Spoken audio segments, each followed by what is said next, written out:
একজনের এক এক অবস্থা হয়, কারোর শরীর জমাট বেঁধে যায়, ওজন বেড়ে যায়, কারোটা ফেসফেসে হয়ে যায়, গ্যাস বের হয়ে যায়, পাতলা হয়ে যায়, ওজন কম বেশি দিয়ে রূহ ধরা যাবে।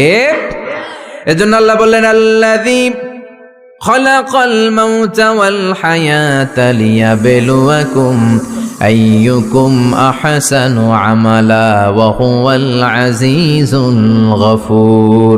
আমি জীবন বানালাম, মরণ বানালাম। আমরা বললাম, আল্লাহ জীবন মরণের এই খেলায় নেমে আপনার কি লাভ বলেন তো? আমরা জীবন পাবো, মরণ পাবো, আপনার কি লাভ? তাই না? আল্লাহ বললেন, লাভ হলো লিয়াবলুয়াকুম আইয়ুকুম আহসানু আমালা। আমি দেখতে চাই তোমরা কেমন করে ভালো আমল করো, কে কে ভালো আমল করো। তোমাদেরকে পরীক্ষা করতে চাই, পুরো দুনিয়াটাই পরীক্ষা, ঠিক কিনা? আমরা এখন আছি পরীক্ষার হলে। আমরা কোথায়? জোরে বলেন, আমরা কোথায়? যারা ধনী, আল্লাহ তার ধন দিয়ে পরীক্ষা